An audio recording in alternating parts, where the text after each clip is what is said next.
Okay? Okay, guys.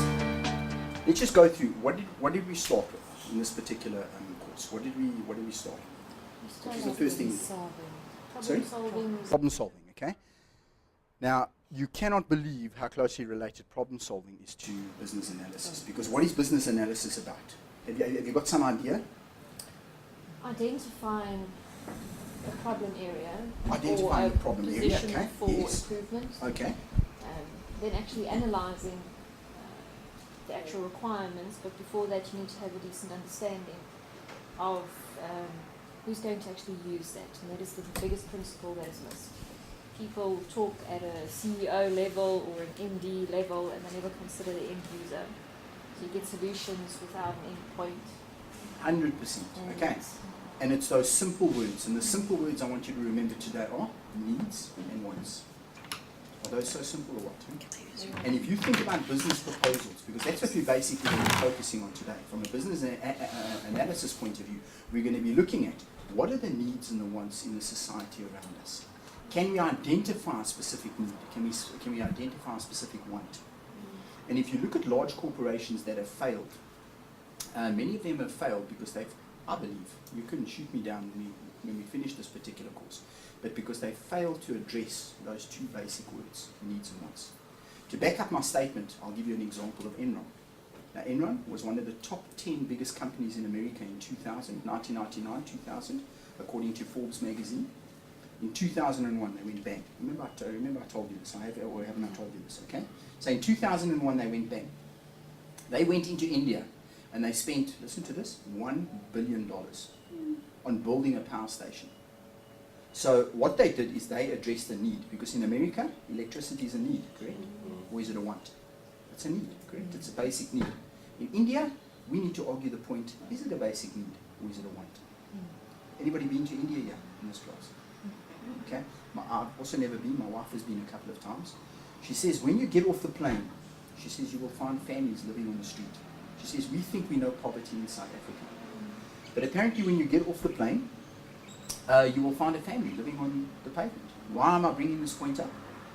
To that particular family, is electricity a need or is it a want? It's a want. It's a want. They've been living on the street, family of 4 people, living on the pavement for 20 years. That basic need is not a need in India. So what happened, it was an electric power station that was built in a place in India called Dabol. And if you go to Dabol today, that electric power station that Enron built at $1 billion is now a dust bowl. It's a dust bowl. So it failed horribly because they basically looked at America and they did their market research and they said, we're going to make so much money because there's 1.3 billion people living in India. So we're going to tie into that particular market. Interesting, eh? So when you're doing your business analysis today, remember you're going to be asked to do 2 things. Has anybody looked at the PMA yet? I did professional writing with you guys. Eh? Remember what I said to you in professional writing? What did I say? Come into the class and look. The first thing you do is look at the end. What is your end? Your PMA. And there's 2 things you're required to do. The first thing is draft a report. So what does draft mean? Draw up. Correct? Roughly draw up where you identify. Look at that word, guys. Remember we spoke about action verbs? So your first action verb there is identify and describe. So as Bianca said, you need to know and you need to understand that particular need or want in the particular marketplace. So if you think, geez, it was so successful in America, it's going to be successful in South Africa. You might be right, but you might be horribly wrong as well. Okay, so you need to understand that particular market very, very well. So identify and describe a business opportunity. Look at that word, guys, opportunity. Next to opportunity, I want you to put, you guys have done, okay, you chatted to me about problem solving. So remember, whenever you solve a problem, you create other problems. Look at Enron. They thought they were solving a problem. How many other problems were they creating? You can think about that. Okay, always ask yourself that question. In solving this problem, how many other problems am I creating? So what am I talking about here? You need to have contingencies in place. Part of a business case is presentation, correct? So you need to sell that business case. If you've got an excellent business case on paper and you know you cannot sell it to your audience, it's failed. Agreed? Okay, so that presentation is very, very important. So today we're going to focus on the report writing side of it, and tomorrow we're going to focus on the facilitation side of it. And hopefully I'm going to be doing a lot of sitting and you guys can do the more standing. You'll see tomorrow. Bianca's going to be running the class and then Sasha's going to be taking over. Okay? Yeah, don't laugh, then you're taking over. Okay. Right. So just look at those words, identify and describe a business opportunity or need. Above business opportunity, everything's coming to mind here. Remember, from a Da Vinci point of view, we don't want to do modules in isolation from one another. We want that integration, that interconnectedness that Prof. Ben likes to talk about. Remember, Prof. Ben, you spoke about the interconnectedness? So the interconnectedness of those modules is very, very important. What am I talking about there? Well, we spoke about problem solving. How does it come to business analysis? Give me the next module that you did. Professional writing. Professional writing, is it relevant? Yes, remember we spoke about KISS. What was KISS about again? Keep it short and simple. From a business writing point of view, you're going to see how relevant that is. You need to write clearly and concisely. Next one, what was the next module? MLD, leadership. Sorry? Leadership. Economics and leadership. Okay, well, from a leadership point of view, you need to lead that particular group. Okay? From the economics point of view, oh, here we go, guys. Economics is very integrated from a business analyst point of view. And how is it integrated? Well, can you remember PESTLE? Mm-hmm. Can you remember SWOT? What was SWOT about? Strengths, weaknesses, opportunities, and threats. And look what they're talking about there, a business opportunity. So above that, put SWOT. Because remember, through bad things, there can actually be a business opportunity. I said to Bianca, I'm so frustrated. I always remember to wear a particular watch, and this morning you can see I'm watchless. But tomorrow I'll remember to bring it. And the watch that I like, not that I'm bragging, is a Victorinox. Now, who knows what Victorinox is from a brand point of view? Okay, Bianca knows because I told her this morning. But anybody else know? Victorinox. And the company was named after Victoria, Queen Victoria, and Inox, I-N-N-O-X, is the name of a kind of stainless steel. And it's for pocket knives. You know, Swiss Army knives, okay? The company is called Victorinox. Now in 2001, 09/11, what was that? What happened? What was so significant that happened in that particular year? 2001, 09/11. Wait, bombing. Excellent. 9/11, the bombing in New York City. Remember that? World Trade Center. So why was that so significant for Victorinox? What happened? Victorinox, anybody got husbands or wives or whatever that travel overseas? What was the one thing that your hubby or your wife or whatever bought for your little boy coming back through duty free? Invariably you bought a little pocket knife, correct? You bought a little pocket knife. As of the next day, literally, PESTLE, political and legal, remember your PESTLE? Factors that implicate or impact on business. From a PESTLE point of view, there were legal ramifications and political ramifications that made it illegal for pocket knives to be sold duty free. Can you believe it, guys? So overnight, Victorinox lost 30% of their revenue. Scary, eh? And what did they do? They SWOT, strengths, weaknesses, opportunities, and threats. Through that threat, they saw an opportunity. So often in business, you think, oh, this is it, it's the end for us. Because we in the business of making pocket knives. So what did they do? As I said, my watch that isn't here, I'll show you tomorrow, they diversified.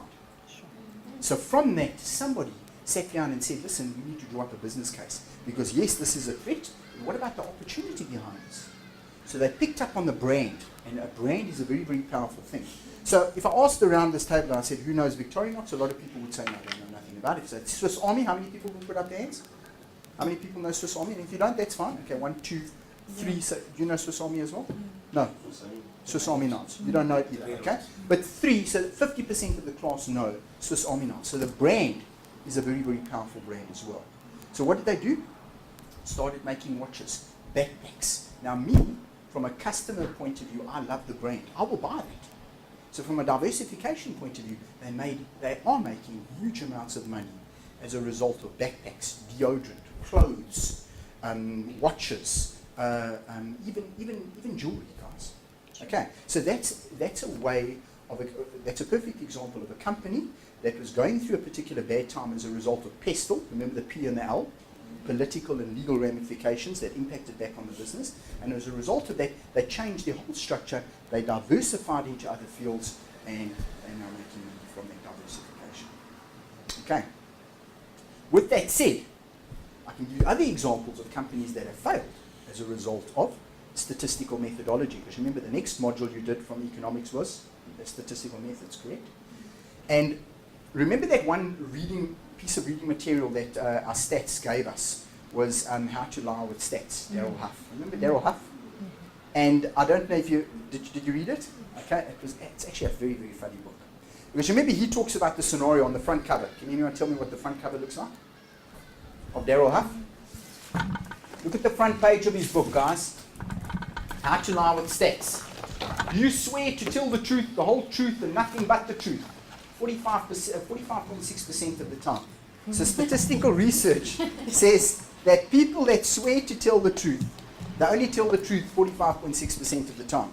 Does that mean that only, let's say it's around 50%, it's a little bit less, that out of 10 people, only 5 people will tell the truth? Well, that's what the stats show us. But you can also lie with stats. Okay, and Darrell Huff, in his book, he actually explains that. So remember the whole bean scenario. I don't know if you remember Darrell Huff with the bean scenario. Should I bring it up and show you? Okay. Well, basically what he talks about, he says, if you've got 2 barrels, and you've got a barrel of white beans and a barrel of red beans, and you want to know how many white beans there are in the barrel, what is one way of finding out how many white beans in the barrel? Come on. Simple, guys. Count them. Count them, 100%, you count them. Now all of a sudden you're dealing with 1 billion beans. Is it feasible to count them? So how do we count them now? Mass way.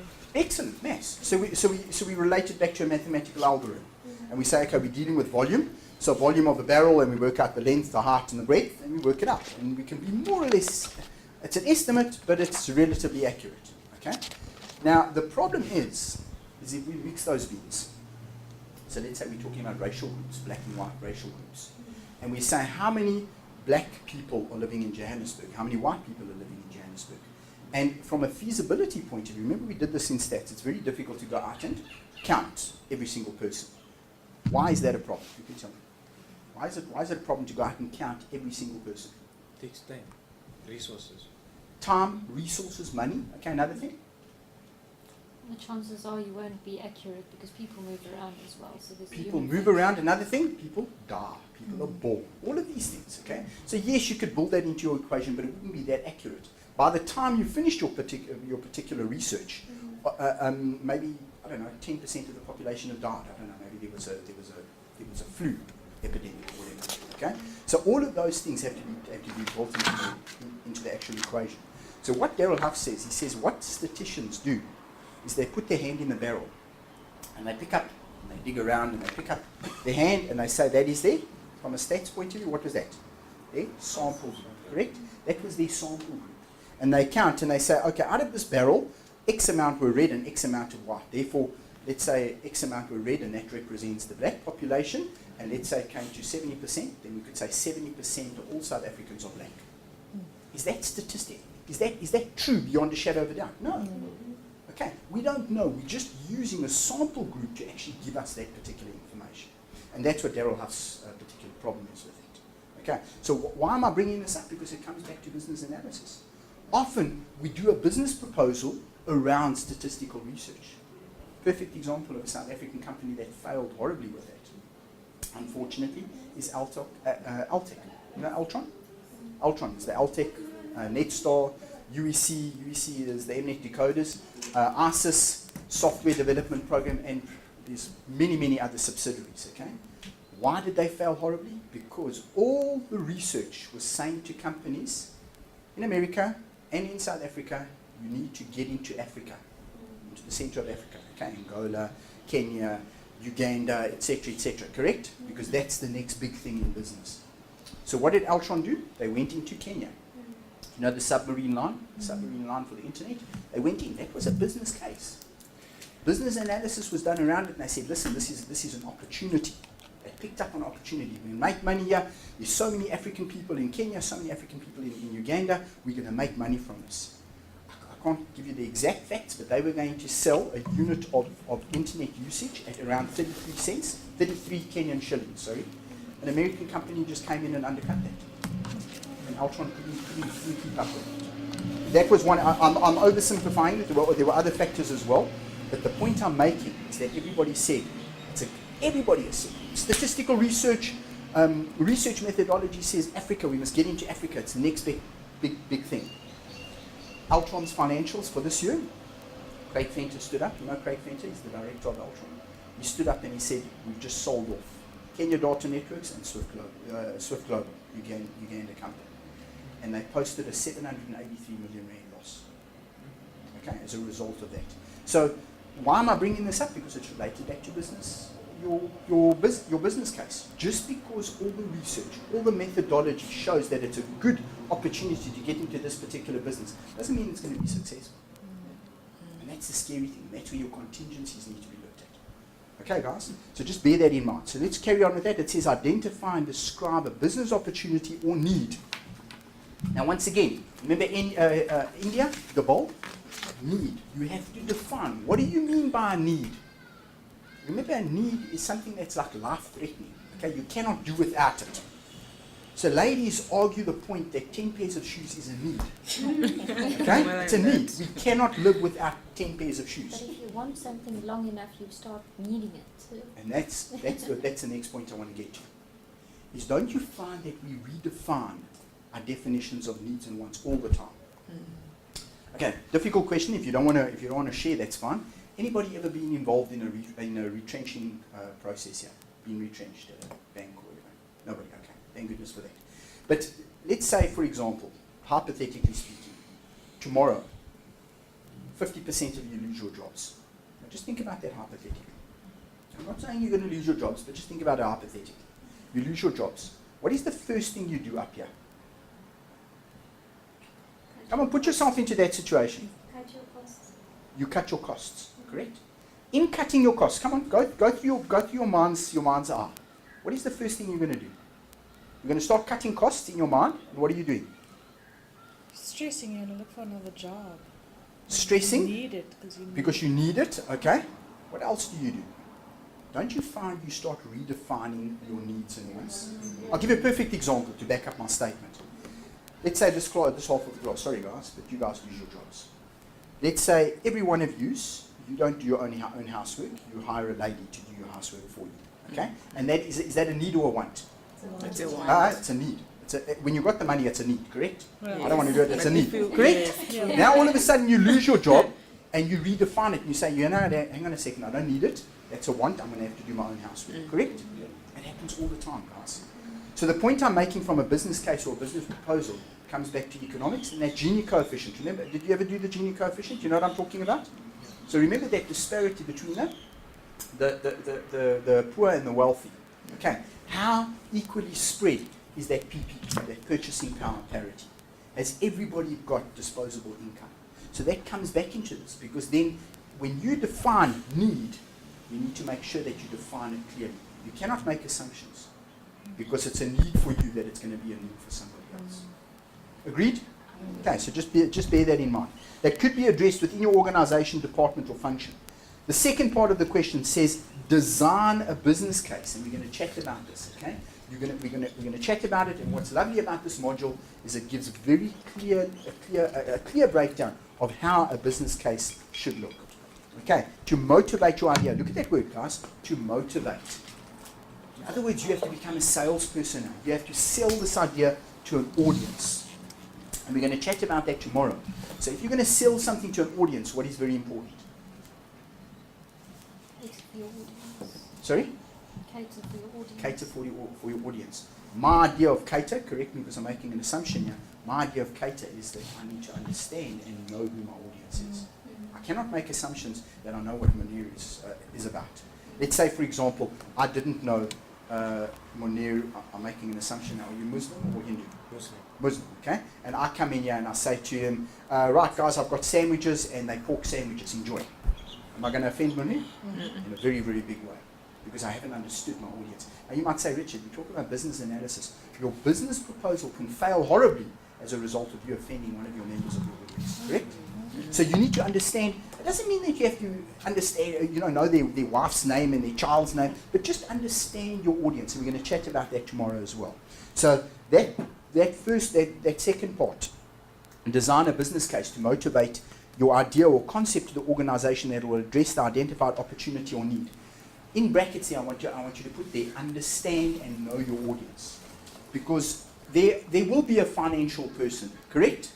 And if that person is going to be making the decision, you need to make sure that your financial part of your business case is very, very sound. Because they're going to pick up on that. If there's an HR person, you need to make sure that your mission statement, your executive summary is up to date. Okay, you see what I'm saying, guys? You cannot have any loopholes in your business case. And it comes back to knowing your audience and that integration. And look at the second part. The second part out of 30. Won't you read for me, please, Marianne? The second part out of 30. Yeah. Okay. Prepare a presentation to the decision makers within your organization to sell your idea or concept. Okay. So once again, this is about knowing and understanding your audience, correct? Yes. So that's very, very important. Now, I'm going to start with the front part of the book there, but just look at your PMA there. You remember 40-30, that gives you the 70%, and then you know what the other 10 in it is, correct? Description, application, process. I'll pick that up in your introduction, in your conclusions. Remember that second part will be a slide presentation that I'm marking. And I'm going to show you that your slide presentation shouldn't be more than 7 or 8 slides. It's going to be clear and concise. I'm not going to only give you 30 marks just for your slide presentation, but it has to link back to your business case. There have to be notes at the bottom. Don't panic about this. We're going to do this. We will do this tomorrow. And also, I don't know if I've ever made this statement before. Remember that statement, too much black is bad, too much white is bad. Am I being racist, Pierre? What am I talking about? Come on. You in the printing game. Too much black is bad, too much white is bad. And too much nothingness. Excellent. If I say too much black is bad, I'm referring back to written language. So if I put up a slide and it's just filled with writing, straight away I've lost my audience already. And we're going to chat about this tomorrow. Too much white, if I've just got, okay, there for example, business analysis, it's drawing your eye to business analysis. So you know you're going to be doing a presentation around, or listening to a presentation around business analysis. Okay, so that's related back to too much white and too much black. Let's say, for example, I had business analysis in a little writing over there, and I had Da Vinci in big words over here. It wouldn't be as real, correct? So you know that you're at the Da Vinci Institute, in case last night maybe was a bit of a bad night and you forgot where we were. So we're at the Da Vinci Institute, and it's a business analysis. So what am I bringing up here? The power of branding. So your brand is very, very important.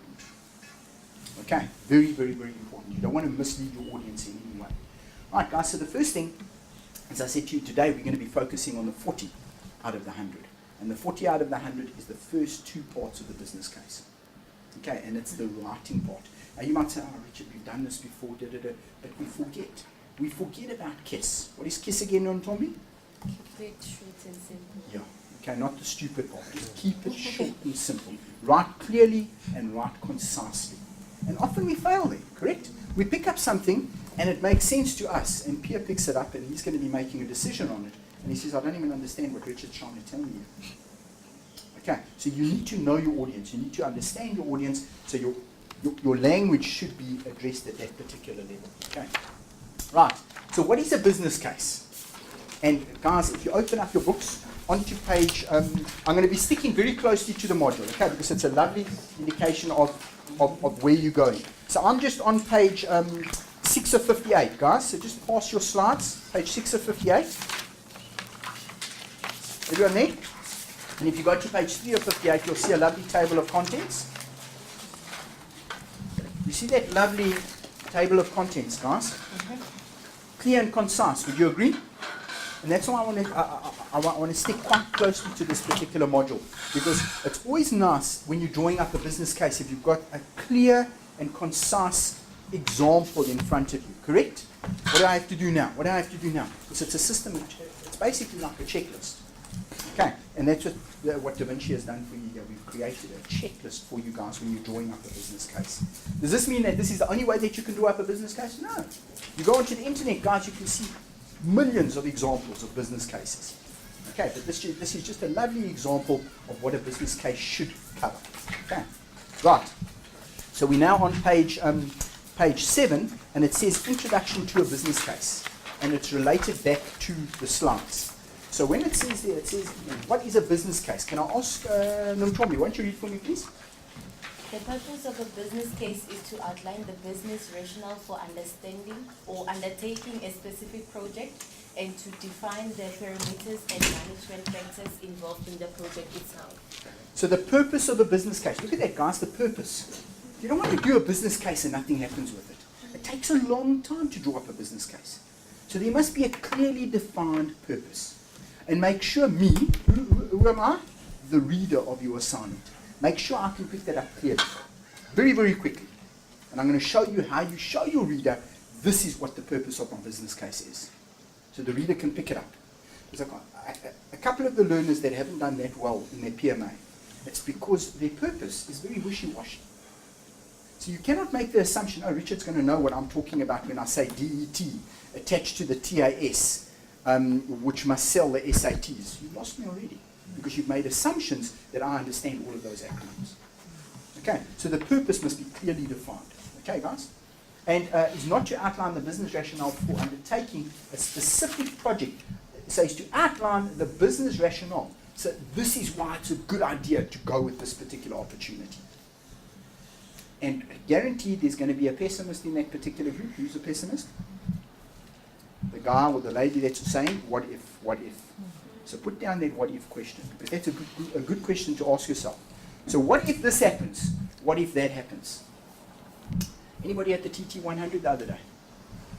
Okay, I was at the TT100, technological, it's the Da Vinci Institute hosts the TT100, and it's for the top 100 technologically advanced companies. And technologically advanced not only from a technology point of view, but from an innovation, from a management point of view. Really, really lovely presentation. And the guest speaker was a lady by the name of Mae Jemison. Do you know her? Now, Mae Jemison was the first black American woman to go into space in the 80s. I think she went in the 80s. Okay, so she presented to us from a technological point of view. I think she's a biologist, and she actually went into space. Can you believe it? So this woman was talking to us, and it was unbelievable to listen to her. But she said that she's presently involved, now listen to this, guys, in sending people to our next closest star system. I think it was star system, yeah. So not galaxy, it's star system. So we've got a couple of galaxies and then the star system. It blew me away. So she says that you cannot think about sending them in a fuel-propelled vehicle because there's not enough fuel in our galaxy to propel that particular craft. She says you cannot think about solar power because there's too many dark patches. So they're thinking about fusion engines. Why am I bringing this up to you? Because it relates back to the business case. It relates back to contingencies. So their thinking is not really even now about sending people. It's just about how can we do it? What is the thinking behind it? And that's that what if question that I've asked you to ask yourselves. So even if it doesn't happen, it's just from a contingency point of view. What if this happens? What are we going to do? So she talks about Bianca and myself being in the spaceship, okay, and we're traveling to the next closest star system or galaxy. As I say, this is beyond my understanding. But the next star system, and all of a sudden Bianca turns around and says to me, I don't like you anymore. Are we in a spaceship? What is she going to do? Get in a car and drive away? So they're looking at it from a behavioral point of view. Isn't that scary? Because you can't just open the door and leave because you're in the middle of, I don't know where. Okay, it's quite scary. Yeah? So even that, from a contingency point of view, what happens if Pierre turns around and says he doesn't like me? What happens if Pierre gets sick and we need to put an intravenous feed into his blood system? How are we going to get an intravenous feed? Because there's no gravity. So we want you to go this way, but it's actually going that way because it's kind of floating around. Scary, yeah?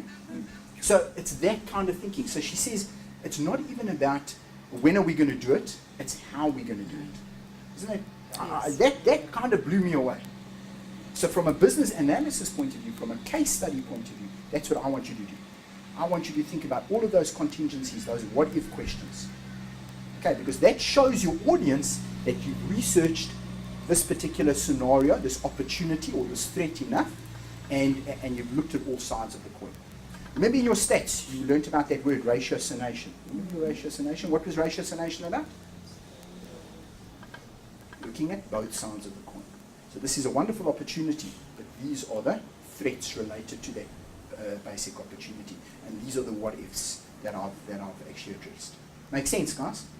Okay, so that's what I want you to talk about. Okay, for undertaking a specific project. So remember that ratiocination, looking at both sides, the advantages and the disadvantages of this logical process. And to define the parameters, once again, the what ifs, the parameters. Okay, so this will happen, but we also see there's a potential problem solving that this might happen. And if this happens, this is the way we're going to go forward. Right, guys, all of those things very important. And management factors involved in the project itself. Management factors very, very important as well. Remember, you're going to be presenting most probably to a management group. So those factors are very, very important. Okay. Now, motivation for a business case. It's lovely.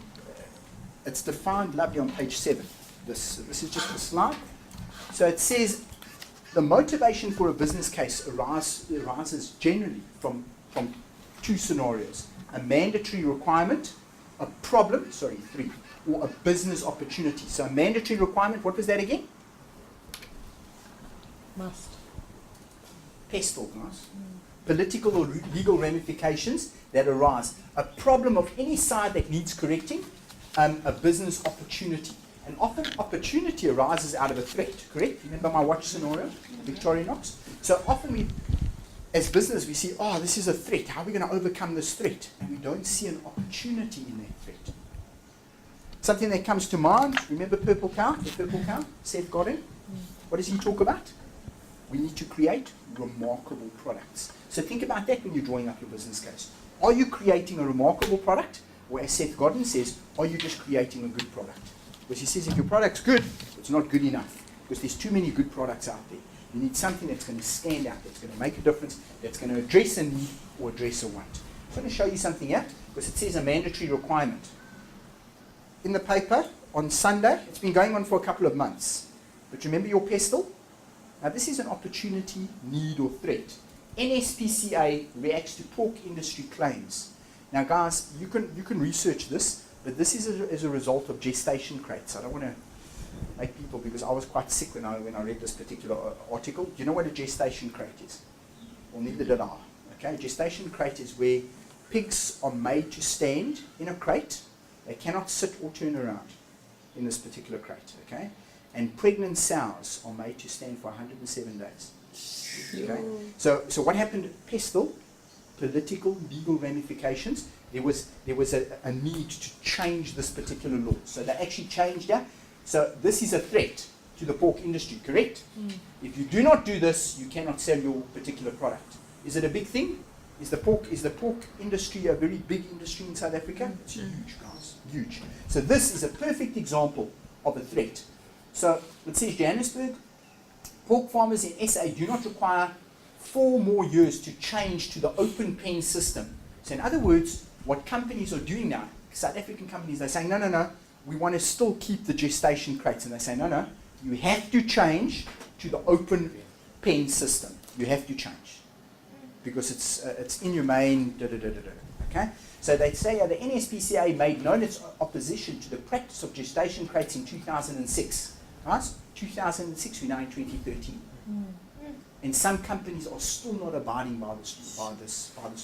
So all of it is around money, etc., etc. So guaranteed, this morning, Monday morning, there's a couple of people presenting business cases to boards and groups of people around the pork industry. Okay, I'm not going to get into it, but you see a huge, huge problem. And look there, guys, 2006. So it shows you that organizations will try and push those boundaries as far as they possibly can. But pestle is very, very strong factors that implicate back onto business. So it's not only pestle now, but it's also the NSPCA. Who are they? The National SPCA. Okay, so remember that's the people that fight against animal rights because they can't do it for themselves. And there it says, currently pregnant sows are kept in gestation crates for more of the pregnancy, about 107 days. Sure. Okay, and they cannot turn or anything. So from a pestle point of view, this is going to be a big thing in the pork industry. Sorry, what's pestle? Oh, I've made an assumption. You should know pestle. He wasn't You in our should, economics class. Pestle, guys, you should know it. But look here. Tell me what's wrong with my pestle. Is missing. Okay, so 10 years ago, that's how pestle was spelled. What is the second E now? Environment. Environment. Well done. Okay, so pestle was they factors that impact back on business. Okay, so it's political factors, economic factors, social factors, technological factors, legal factors, and then, as I said, it was always spelled just like that, but then the second E came in, and now that is the environment. So environment is a big thing. So large mines in the 70s, you had these huge mines coming into South Africa. They raped the land to a certain extent, and a lot of people are very upset about that, because what have they done? They've now left South Africa with huge amounts of profits, and they've left us with all the problems about cleaning the water, the land, etc., etc. So the environment is a very, very big thing in business now as well. So you can do this, but you have to conform to these legal environmental impacts. Okay. Everybody okay with that? Munir, so you're okay with that? Okay. So pestle, and then we also spoke about SWOT. Strengths, weaknesses, opportunities, and threats. And that's what your business case is going to be designed around. So remember, this is from an economics point of view, and we spoke about it in stats as well, because that's why we do statistical research, and also you would have spoken about it in your business management as well. Right? Business management would have come up as well. Okay, Munir? So pestle, please, that's very, very important.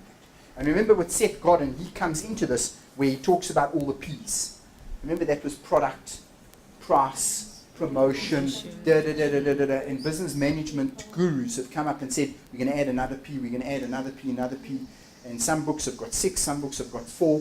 But in general, it's price, promotion, place, and packaging. Those are the 4. And then they've added more to it as they've gone along. But what Seth Godin has come along, the whole understanding around the P's is that if all your P's are in place, your product is going to be successful. Okay? And what Seth Godin has said, it's got nothing to do with the P's. You need to have another P called the purple cow. In other words, what makes your product remarkable? Think about FNB. What has been their purple cow over the last 2 years?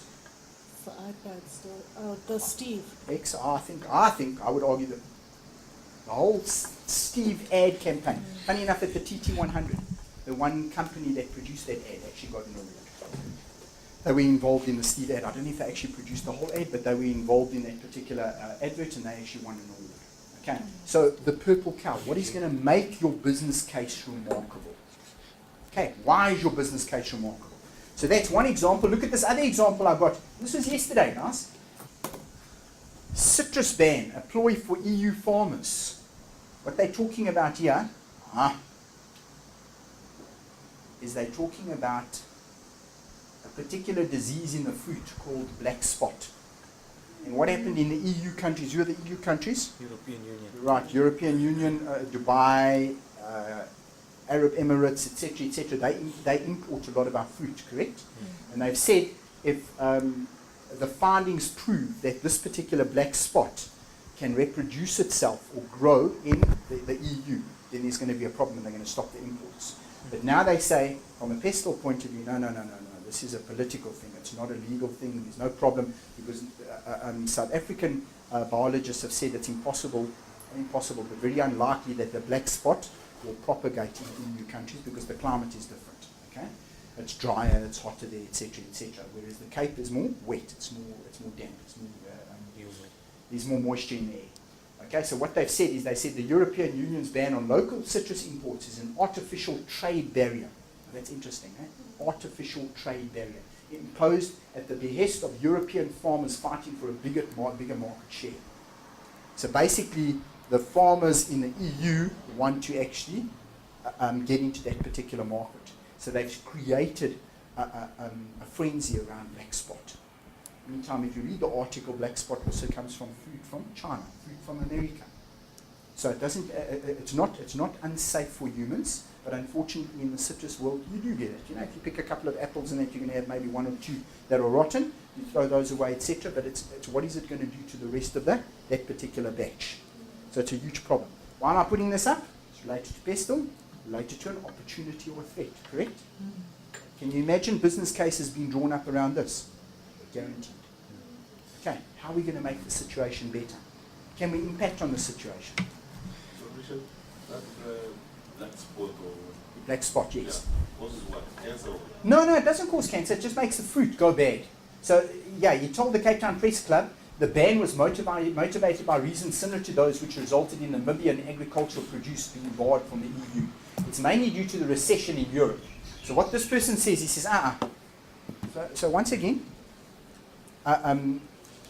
it's a little bit of a mudslinging competition here, because the one person is saying, no, it's dangerous. The other person is saying, it's got nothing to do with black spot. It's just about one particular group of farmers trying to get into that particular market because it's financially viable. Okay, so you create a story. This is what they say. This is according to me. They just use sanitary standards and so on as barriers, and they keep out. It's the same what's happening with citrus at the moment. Moller said it had been proven that citrus black spot fungal disease, which resulted this week in the EU banning most imports of South African citrus for the rest of the year, could not take hold in European conditions. So he's saying that black spot can't grow in European conditions. It requires specific conditions to develop, and the countries where we export don't have the right conditions, so it can't spread. It has been established that it can't spread in Europe. The ban will have little economic effect on South Africa farmers as the export season ends around October. So in other words, their crops, their produce has already been sold. But it still may be an implication for the new year. Correct? The new growth year. So who are we going to import our citrus to? And remember, imports, is it important? Does it affect you? Does it affect you? How does it affect you? Does it affect you? The import of citrus fruit, how does it affect you? It doesn't affect me. I've got nothing to do with citrus fruit. Explain to me, how does it affect me? Come on, you said it affects you. Well, rather the exporting firstly, Yeah, I was gonna also say. because all the first grade of everything in South Africa is exported specifically to Europe because they make a lot of money. So Okay. we don't get the best quality. But they make a lot of money, so how does that impact on me? The economy, Means we don't it's get the economic factors that will happen. It plays a role in the foreign pricing exchange will and stuff go like that. up and 100%. The And people rand often will say, go this has up. got nothing to do with me. I'm not concerned with this. Guys, it should concern everyone. Because what are we talking about here? We're talking about job creation and job losses. So if there's job creation, is it good for the tax man? All of us sitting here? Yes, it's good for us. Okay? Because then we, in theory, there could be a reduction. I hope Praveen Gordon's listening in our taxable percentages. Okay? There could be. If there's a job losses, what happens? Somebody has to support those people. Correct? Who's somebody? The taxman. Okay? So invariably, we are going to be taxed more. Look at what's happening in France, in Greece, etc. The super wealthy, all the wealthy people, and rightfully so, are being taxed more so that they can support the lower end of the market, that Gini coefficient. Okay, so this impacts on everybody. So how are we going to make it different? How are we going to make it better? Come on, think of a business case. How would you make that particular situation better?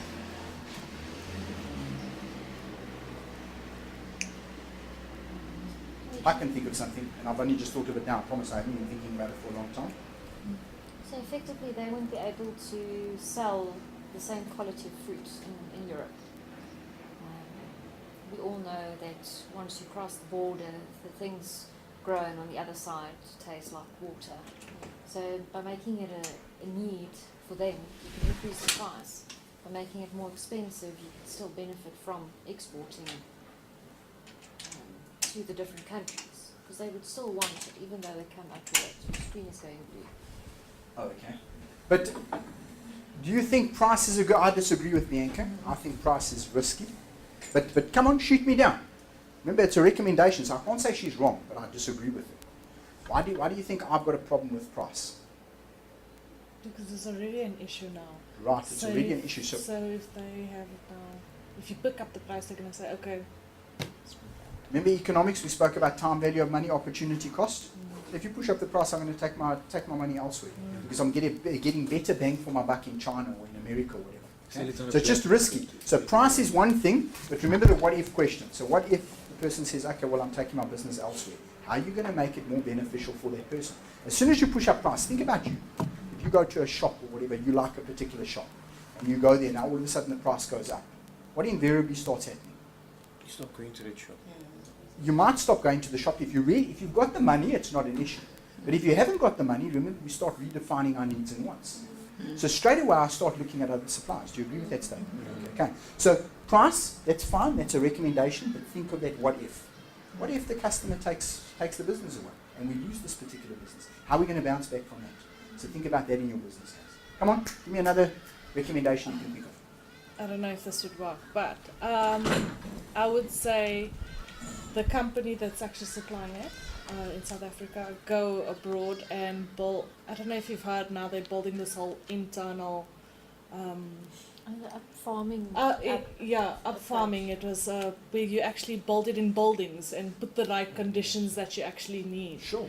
And you In can, South Africa? yeah, they're Oh, doing sure, it in that's South lovely. Africa. That's So lovely. it's going to Okay. be skyliner buildings, and every floor is going to be farming Sure, with that's the lovely. conditions that you need, because there's not enough land for us to do the farming that is needed. So everything's gonna be grown under perfect conditions, And basically. absolutely, so you're going to get all this. So then you can actually put those type of pests inside there if you need it, and grow it there, and that's how you can. Okay, that's a valid point, okay. Anything else? I'll give you a hint. What about diversification? Selling lemons. Selling lemons, okay, possibly. So you diversify into other fruits. I'm thinking of something else. You've got a threat. Make orange juice. You make orange juice, okay? You won't get black spot in orange juice, but not everybody wants to drink the orange juice. What else? Come on, guys. Maybe diversify. We're selling fruit, but why don't we sell? Remember the P, packaging. So obviously there might be a problem with the packaging as a result of the black spot. I don't know, going through the fruit. We would have to identify and understand this particular black spot clearly, which we would need a couple of weeks for, okay? Because people would need to explain it to us. But my thinking, my logic ratiocination, shows me that, or tells me that, what about getting into packaging? So we diversify into a packaging plant, and we now start packaging our fruit, and we get biologists in to guarantee that black spot cannot grow in this particular packet. I don't know, this vacuum packed packet or whatever. Okay? So maybe you could even, from that threat, you start diversifying and you create another product. Make sense? Think of my Victorinox Swiss Army knife that I spoke about. That I spoke about. Altec, another perfect example. Altec, Altron, Netstar, we all know that. Altec Cellular, it's about, 10 odd companies. They've got 166 different subsidiaries. Quite scary, as a result of that diversification. Think about, what shirt am I wearing? Not that I'm bragging, guys, but what shirt am I wearing? Jeep. Jeep sell cars, correct? But you can buy Jeep prams, you can buy Jeep bicycle, you can buy Jeep shirts, you can buy Jeep watches. Why? Because they found an avenue to make money. So they're diversified into that particular market. Think about Caterpillar. They sell earth moving equipment. How many people have seen watches, boots, etc., etc.?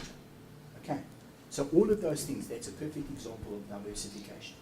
I heard a statement the other day, and I haven't validated it yet, but I think it could make business sense. We can maybe Google it later. How do BMW make their money? Trading's because you can't get rid of the car. Sorry? What did you say? On trade-ins because On you can't get trade-ins. rid of the car. Because you can't get rid of the car. Okay, no. It's almost there. Parts and service. Parts and services, finance. They don't make money from selling their cars. They make money from financing their cars. Isn't that interesting? So think about Mercedes-Benz, think about BMW. I don't know if you've been in to buy a car. The first thing they do is they say, do you want to go through Mercedes finance? Do you want to go through BMW Yes, and they finance? come with a prime lease. 100%. Prime lease. So in other words, they're taking that industry away from the banks, because invariably you went to Westbank, correct? If you were buying a car, Westbank or whatever, some Nedbank or whatever, and they loaned you the money, and then you went and you bought your car, correct? And you paid the bank back. Now they're saying, hang on a second, why must the bank benefit from that? So we're going to diversify, we're going to have a financial Subsidiary. side to this particular business, and they're going to be involved in the financing of these vehicles. Interesting, huh? So you're buying a vehicle for 200,000, are you paying 200,000 rand on that vehicle? No, you're paying maybe 300,000. 100,000 rand of that is through the actual finance. Scary, yeah?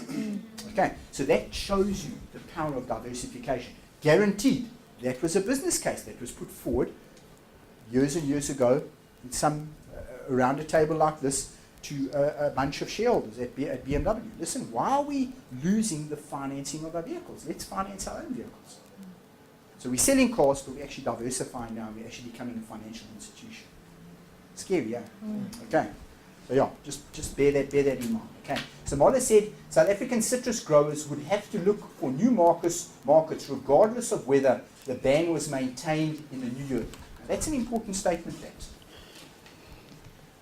So in other words, they're picking up from a business case point of view. They're saying, hang on a second, we have to look for other markets. We've got all our eggs in one basket, and that's the EU. We have to look for other markets. Because of that one question I asked you to ask yourself, what happened? What is that one question?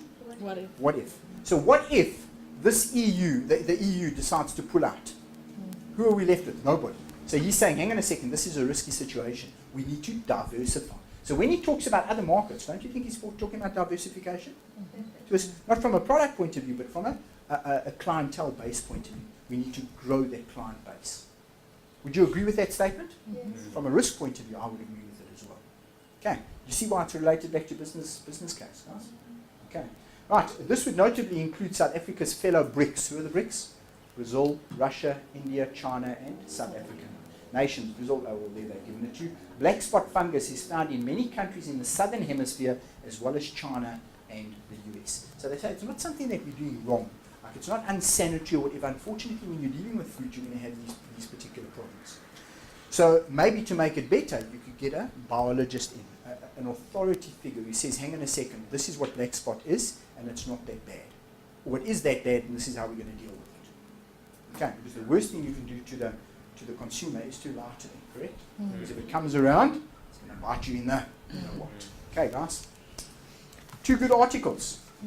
Basically in the paper over the last 2 days. So read your papers, look at those opportunities or threats that are imposed on business, and think about possible scenarios that you could actually help that particular business. Okay, make sense, guys? Alright, guys, so let's just go through that again. Those 3 things: known opportunity or need. Okay? Known opportunity or need, or known solution, unclear application. Once again, motivation for a business case, either from a known opportunity or need. We have to define what we mean by need. Okay? A mandatory requirement, and next to that you can put pestle or SWOT. When you understand what that means now. Okay? So put there pestle or SWOT. A problem of any side that needs correcting.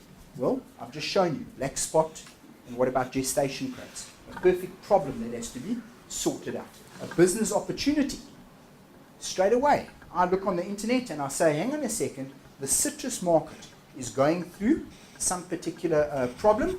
How can that become an opportunity for our business? Well, straight away I told you about the crates, and in my mind I was thinking about, I actually saw this one small enterprise, black small enterprise. It was a young black entrepreneur, unbelievable guy. I can't remember what his name was, but he's operating in Johannesburg, and basically what he does, it's not Mr. Box, but he basically rents out boxes, plastic boxes, for packing up. Correct? Packing up and moving from one particular business or home to another home, from a business to another business, or from an office to another office. And he's actually doing very, very well. And I think at present he's got 10,000 boxes. Now imagine he picked up this particular article and he said, hang on a second, how can we draw up a business case that actually impacts on our business? Through this threat in the citrus market, we created a plastic container where it's sealed. It's got, I don't know, rubber tires on it or whatever. We know that it's sealed, and now all of a sudden we're diversifying into the citrus market, and we're creating an opportunity in our business. And we're actually in the business of selling boxes for moving purposes. But now we actually get into the citrus market. Interesting scenario, eh? Who agrees with it? Who disagrees with it? Come on, what ifs? Ask some what ifs. I can think of a big what if. What if that farmer loses their whole stock as a result of my packaging going wrong? Am I liable for all of it? So from a legal ramification, I'd have to back that up. Okay, I would have to also, because I'm going to have to carry some of that risk. As the farmer says, okay, you need to put your money where your mouth is. You say that this crate is going to stop the spread of the black spot. What if it doesn't? Then you can say, okay, you only lose the oranges in this crate. Now open it up, there's black spot, and they destroy only that box. You with me? You don't lose a whole truckload or a whole canister load of oranges. Okay, guys, you see that? So with every scenario, no matter how great it is, you have to ask that what if question. Okay, guys. So a mandatory requirement, we spoke about a problem, and then a business opportunity. And the second one, known solution, unclear application. So the first one, known opportunity or need. So this is a need. Why? Because it was in the paper. How do we deal with it? But now, known solution, in other words, in the pork industry, what is the known solution? We have to move to, what was that? Pen. Not gestation crates? Pen. Pen, Open open pen. pens. We have to move to open pens. So that's the known solution. Unclear application. How are we going to do it? And now you have to put a business case forward. Okay, do you see those two different scenarios there? Anybody not understand it? Because if you don't understand that, you can't start your business case. Sasha, you understand it? Right, explain it to me. Really? Come on, you need to define. You said you explain it to me. So the first one. So when you're looking at the mandatory requirements, I need to look at what in business do I need to adhere to Okay. ensure that this business case, that I could solve the problem the right way, that won't get kicked back. So it's like taking away all the limitations. Okay. Size the problem is looking at how long we can do this and how far we're going to go. Are we going to take it in an agile approach? Are we going to do it big bang? I don't know. Business opportunity, and we're going to look at all the pestle, we're going to look at our SWOT analysis, what our purple cow is, and known opportunity or need. Okay. Who wants to chat to me? Itumaleng, talk to me about known solution, unclear application. Non-solution and clear application. It's understanding the issue, as we said.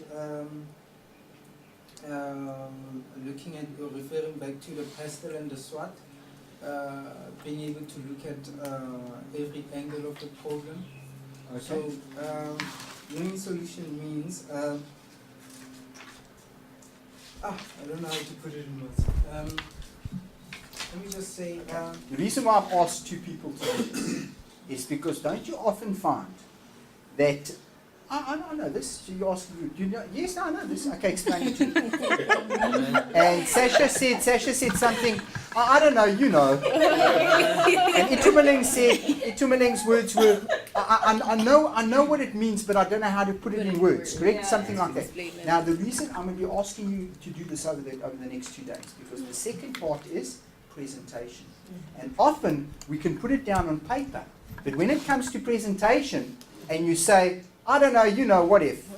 You know, whatever. Straight away you've lost your audience, correct? Because if you aren't passionate about that particular business case, why must I be passionate about it? Okay, so I'm going to be asking people, right, you said you understand, explain it to me. Okay, so Marianne, you next, eh? Nontombi, you next, eh? No. So, no, guys, from a presentation point of view, it's very, very important. Okay, so think about the words that you're going to use, and remember, sell it to your audience. So just to come back to known solution, because literally the whole 2 days are around those two things. If you get that wrong, your business case is going to fail. Who disagrees with me, Bianca? Partially. Okay, let's hear.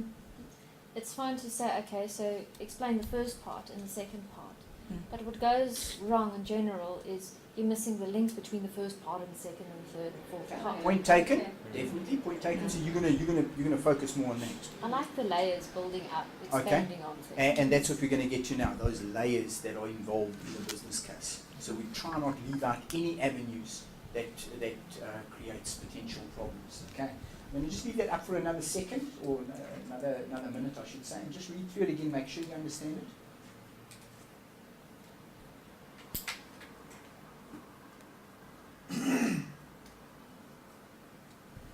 And at the bottom of that slide, I want you to, Sasha spoke about it briefly, and so did Itumaleng. You need, if you've got unclear application, for both of these, you need to understand the nature of the business, correct? Clearly. So there cannot be any assumptions there. So in order to move forward, in other words, as Bianca said, to make that link, you need to understand the nature of the business. Would you agree with that statement? So that's very, very important. Okay. Right, look at the next slide. It says suggesting a new solution, action steps. Now, what does the word action tell us, guys? It's doing. Okay? It's doing. It's implementing. It's no use having this wonderful business case on paper and nothing happens with it. And unfortunately, that is often what happens with business cases. They sometimes get put in, not often, they sometimes get put into drawers and they've forgotten about it. Correct?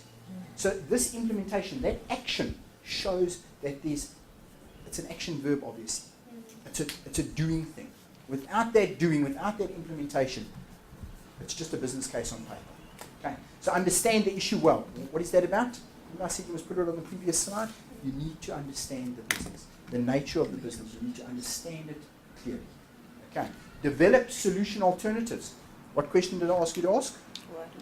The What if? Okay, so what if? So this is the solution I have in mind. But what if this happens? What if that happens? What is the way forward? Okay, identify the preferred alternative. Remember, I'm presenting in front of a group here, and I say, right, this is what I present. Citrus band, this is the way forward. Da, da, da, da, da, da, da. What if this? What if that? What if that? And I give three basic scenarios. From those 3 scenarios, I need to choose the best scenario that I think is the best scenario, because that's what my group is going to expect of me. So my audience wants to see clear direction from me. They don't have to agree with me, but they want to see clear direction from me. Okay, does that make sense, guys? So in other words, the decision making, 100% final decision making. rests with you. Yeah. And it doesn't mean the group's going to go with that decision. In other words, okay, Pierre says you must go this way, we're going to go this way. They're going to say, okay, Pierre, we really like your discretion that you've taken there. You've seen a particular avenue. You've given us various alternatives, but I disagree with you. Okay? So I'm not saying you're wrong. You hear my words? I disagree with you. I think we should rather do this. Okay? But they're still going to take cognizance of the fact that you've given the best scenario that you think is the best scenario to that particular audience. Okay, does that make sense, guys? Okay. Very, very important. Identify the preferred alternative. That what-if scenario. Sorry, Richard. Yes. I just want to understand on that, in the sense that when you are on this preferred alternative, let's say for instance I've selected my business idea, so now I'm now saying with this whole kind of business idea, I have to make a list of a solution to this kind of business idea I have, and make a list, then choose from the list I've made. 100%. In a very roundabout way, that's what you want to do. Okay. So from a business case point of view, I don't know if you, Rory, it's Rory, yeah. No, Sydney, sorry. Sydney. Yes, Sydney, sorry, Sydney. I I don't know if you were here when we spoke about alternatives and when we spoke about ratiocination, so looking at both sides of the coin, Yes. so the positives and negatives. Every business case, it hasn't just got advantages. There's also some downfalls with that particular business case. So if we do this, what if, what if, what if? So if we do this, this could happen, that could happen, that could happen. So we could do this, but these are the alternatives. So a perfect example. I was looking at a business case in America that was done around replacing water pumps. Okay? So water pumps. So the solution is, because that's, if we go back, that's definitely known solution. The water pipes are rotting. So it's a known solution. The water pipes have to be replaced. Okay? Let me just correct my words there. The water pipes need to be looked at. Okay? So that's the known solution. Unclear application. So now to go back to identify the preferred alternative, that's going to be at the top of my business case. The water pipes need to be maintained or looked at. What is the alternative? And I give them 3 different alternatives. We either replace it with plastic. We either replace it with copper. We either replace it with cast iron. Or can't you put like a chemical that cleans it? 100%, or a chemical that cleans it. I don't know, but a chemical that cleans it, or repair the pipes. So I've given them 5 alternatives. Of those 5 alternatives, I'll say to replace with plastic is going to cost this much. To replace with, and it's going to take this long. To replace with iron is going to cost this much. To put chemicals in, it's going to do this. But the problem with the chemical is it could corrode the pipe even further. Okay, you see what I'm saying? Yes. And then from those 5 alternatives, I have to say which one I think is the best one. Okay, and it's a difficult thing. It's a very, very difficult thing. Think about replacing water pipes, guys. You might think, how is that related to a business case? It's very pertinent to a business case because you're drawing up a proposal to sell it to a particular audience. Okay. Haven't you ever sat in a chair before and you think, geez, I can see you've identified a need or an opportunity here, and you say, you know what, if only the guys would just listen to me.